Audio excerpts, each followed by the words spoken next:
So if you've not read the caption on this video, then all of the information about how I've set this up is in there, so I don't waste time doing it. Basically, brand new account, I am going to use it as a therapist, and let's see what it does right and what it does wrong. Okay, let's kick off. I am going to just start. I have a character in my head and somebody that I'm going to play. I'm going to just type things in because it's easier and much quicker than me saying things. So, okay, so what's it kicked off with? Well, it's kicked off immediately with just me saying, I'm anxious, can you help me?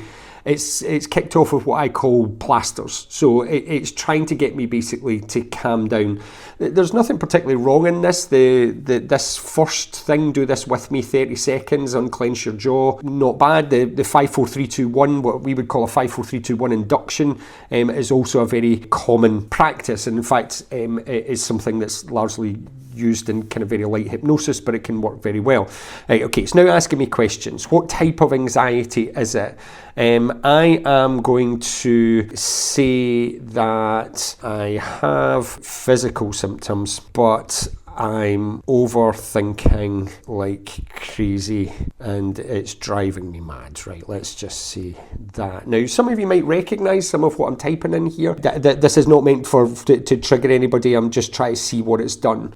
Again, it's trying to build rapport as ChatGPT would do. You know, your body is sounding alarms, your brain is like, cool, that's right. You know, it's trying to make fun of it, and that's okay. That's something that I would do as a therapist, not quite in this particular way, right enough. Okay, body first, then thought spiral. So again, it's looking for what I call sticking plasters, so it's just trying to calm the physical symptoms down. Again, not necessarily a bad idea if you're just looking to maintain. It's that thing about, you know, inhaling through your nose and doing sighs, splashing the cold water, all of these different things, physiological changes.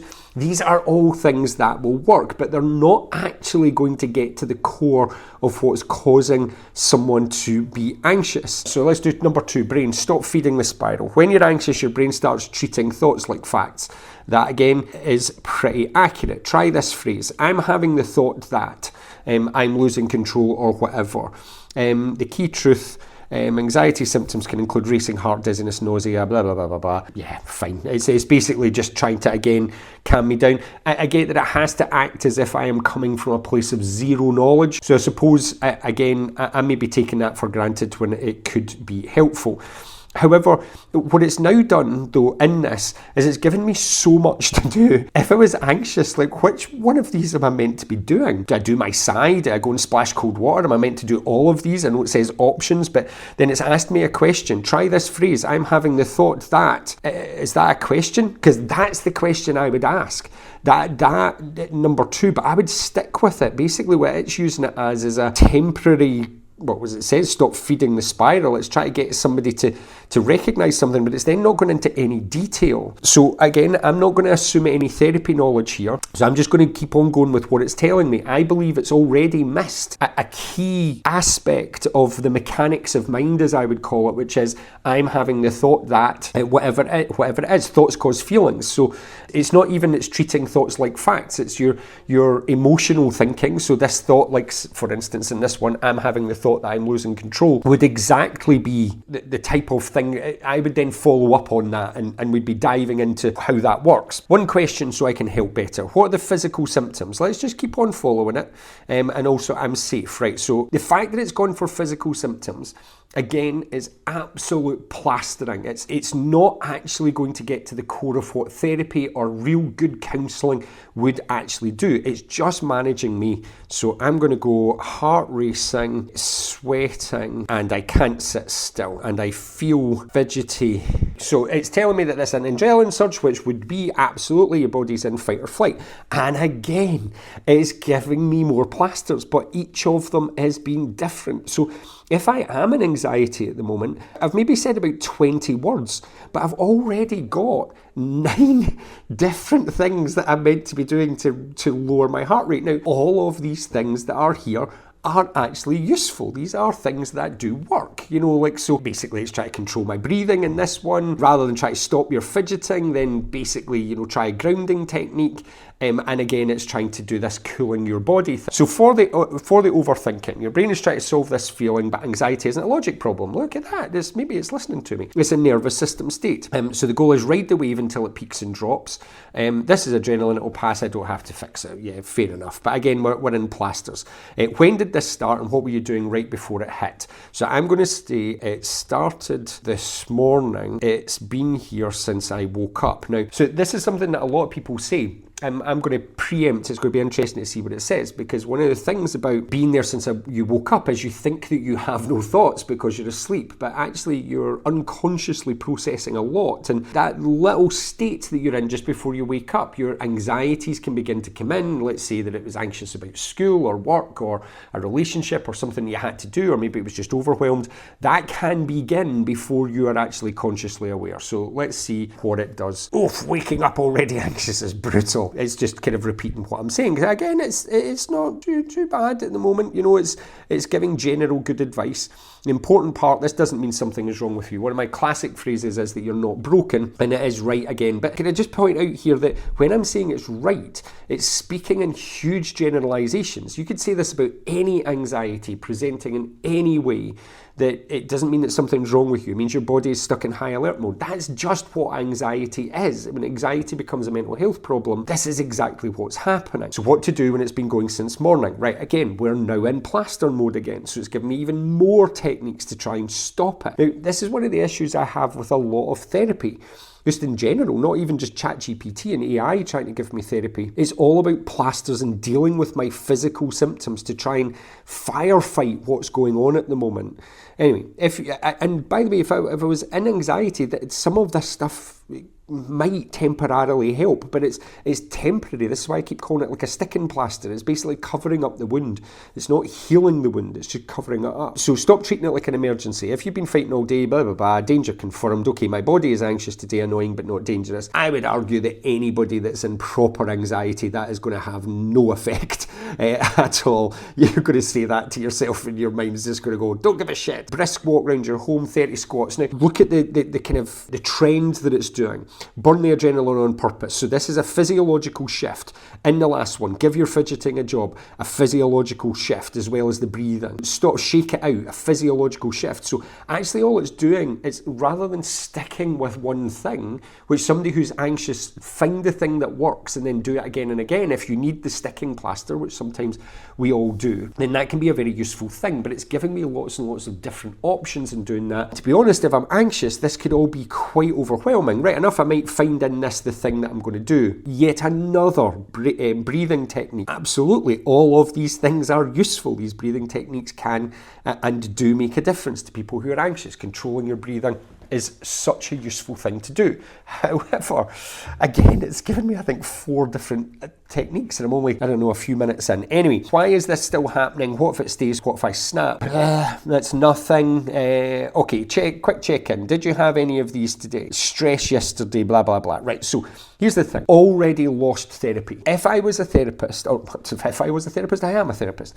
So as a therapist, where I would be focusing on this is, if we go way back to the beginning. Number 2, stop feeding the spiral. I'm having the thought that, now, if somebody's even in anxiety, it's not always the best time to be asking that question, but as a therapist, because people think that what they're using AI for is therapy. As a therapist, that is the question.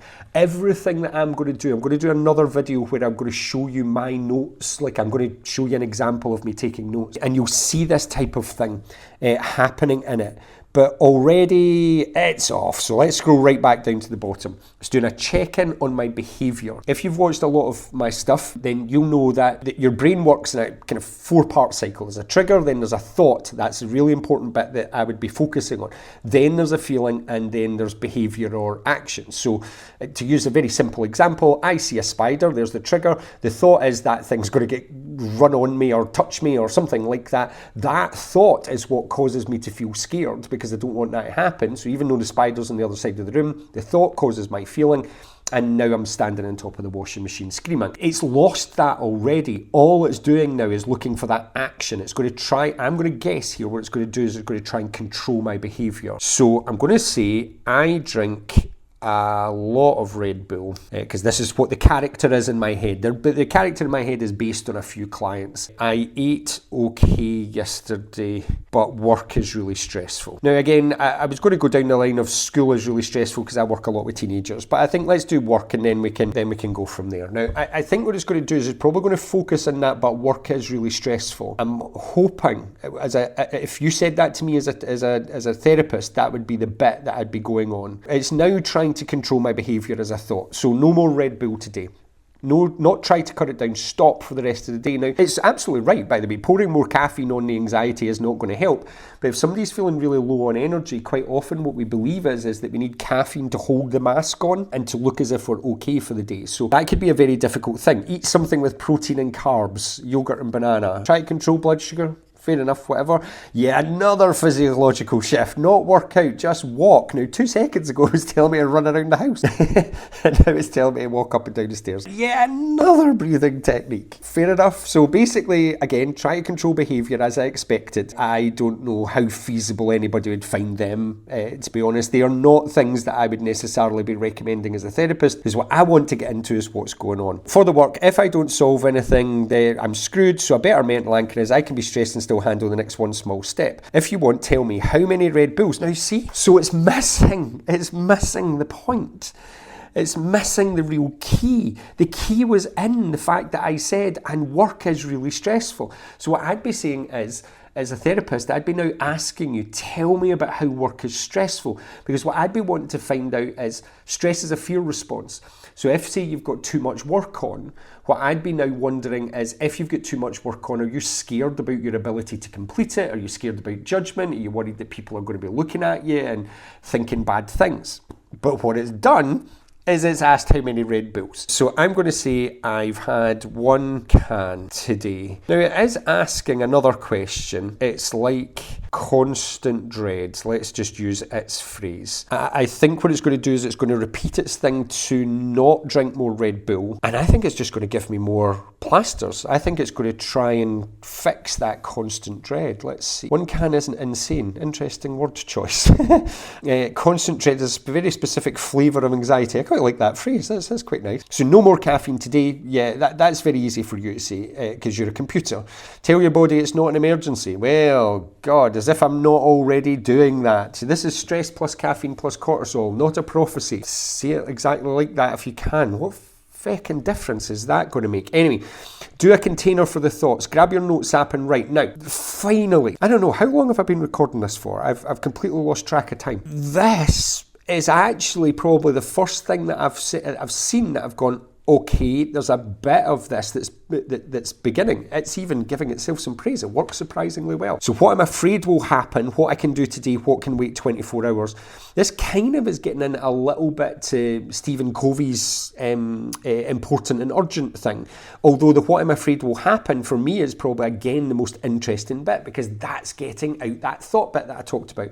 So somebody might write down what I'm afraid will happen is, I'm afraid I'm going to be judged, or I'm afraid blah, blah, blah, blah, blah. And then again, yet another physiological thing. So now, rather than just walking up and down the stairs, it's now telling me to go out for a walk. It was telling me to run 2 seconds ago. Decide, for God's sake. What is it you want me to do? I'm running, I'm doing squats, and then you're saying, oh no, don't do that. Just walk up and down the stairs, and now you're saying go out for a walk. And it's then given me a little bit about I can feel dread and still be okay. So almost another affirmation type thing. That's what makes it start shrinking. I would argue that anybody that's woken up feeling anxious, that's drinking too much Red Bull, and is the person I've got in my head, whether or not just saying I can feel dread and still be okay. Plus this is stress plus caffeine plus cortisol, not a prophecy. What else does it want me to say? Can't remember, but it's looking for me to do lots of stuff while breathing and doing squats and doing all these things. Anyway, if you want to go 1 level deeper, what is the dread about today? Right, finally it's actually asked a useful question. I'm interested to see what it does. I'm worried I'm not keeping up. People are angry at me. Right, let's try that. Now here's what let's see, can I forecast what it's going to do? It's going to tell me I'm doing brilliantly. And actually the chances are that all of this is in my head, that people aren't angry at me. Now we come back into logical and emotional thoughts here. That is a very logical thing to say, as you would expect from a computer. I don't know if that's what it's going to say. It might be about to surprise me. But actually I'd be interested in that people are angry angry at me, but we would have found that out ages ago if this was real. Okay, it's social threat. I'm about to be rejected. Let's separate facts. There we go. In real life, I'm interpreting everything. That is exactly what's happening, but I don't necessarily think that helps. Answer in your head or here. Has anyone actually said they're angry, or is it more tone? Because shortness is often busy. Now, it's assuming shortness. Now, there might not be shortness. This could be pure perception. There's a little bit there that if this person was anxious enough, I'd think those reality check questions could push someone into thinking, oh my God, yeah, people are being short at me. The most likely truth that, as expected, actually you're misreading situations. Then again, it's given me more plasters. Now, again, that first one, yeah, pick one thing to finish. Again, short term, action focused and feeling focused. What it's trying to get that person to have is this character I'm playing is to have this kind of positive response. Send one simple message. Okay, yeah. I see what it's trying to do there. It's trying to kind of manage that social contract. And this is almost like an inoculation. It's like by going out and saying, look, this is what I'm doing today, if that's okay, actually it can calm someone's nerves, but it's not necessarily dealing with the problem. Again, not a bad shout, but it's not therapy. It's very mild coaching is where I'd go. And for the next hour, no rereading messages for tone. Oh, sorry, I'll just stop then, will I? Albeit that I've woken up anxious, I've already had a can of Red Bull, and I've decided to go to AI as a therapist. What I'll just do now is I'll just stop. As easy as that. If you tell me what kind of job this is, I can help you pick one thing. So asked actually a really good question, and now it's gone into coaching. Right, so let's imagine that I am a project manager in a financial institution, which actually was a job that I used to do, and I hated it. And this actually could be real. This might be me back in the day. Okay, so apparently that environment is an anxiety factory. That's great. Thanks for that. That's going to really help. As a project manager, your emotional punching bag for timeline stress. That whole paragraph is entirely not useful. That's not you failing. That's the role. Well done. You're in a job that creates anxiety. Now, I will admit, having done the job, and anybody out there that's a project manager, there is an element of truth in what it's saying. Why you feel dread, and quite a lot of these things are accurate, I don't know how helpful this is. Okay, so again, we're back in. Can you see there's a trend happening?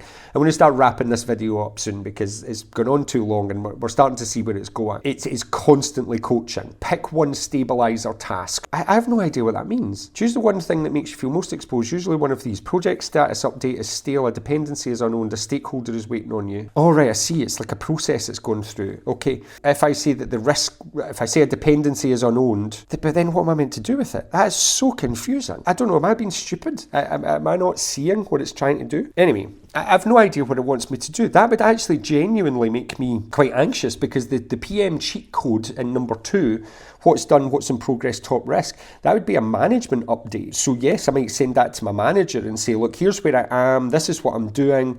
Again, if it wasn't expected, my manager might be turning around and going, thanks for that, why have you sent me this?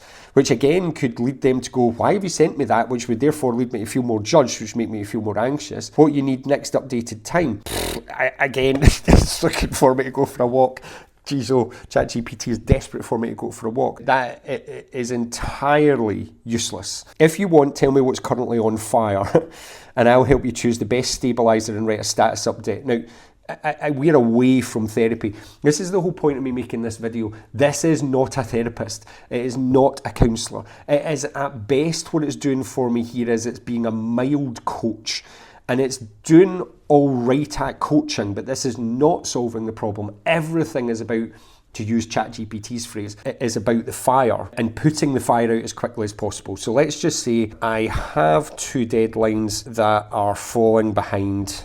I don't know what to do. Let's really give it something. Right, okay, so it's validating me as it does every time, tells me that this is it.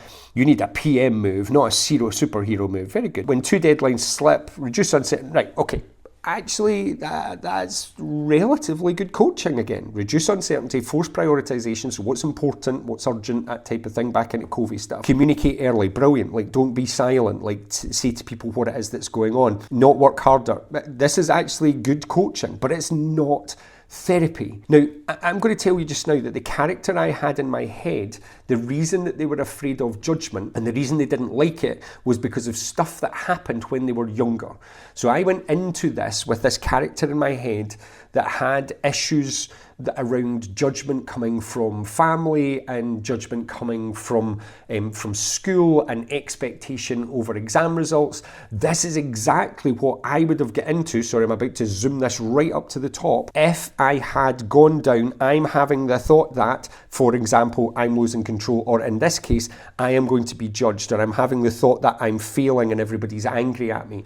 My next thing would have been, tell me more about that angry at me and where that comes from. But here's where we are. Which deadline is primary? Write a blunt mini tracker. What's the deliverable? Quick list. Escalate as a request, not a confession. Flagging risk to timeline on X and Y. All right, coaching. Get one quick win in 30 minutes. But again, it's not dealt with the problem. Can you see that? All it's doing is trying to move you through so that you don't think about the problem. Set up a 15-minute triage call. Again, I can imagine me talking to someone back in the day. Right enough, this would have been me. This probably would have been somebody talking to me because I hated being a project manager. What the two deadlines are, who the main stakeholders are, and I'll help you pick deadline A. I think we've got enough. Can you see how far away from my initial thing, right? Let's go right back to the beginning. I'm anxious, can you help me?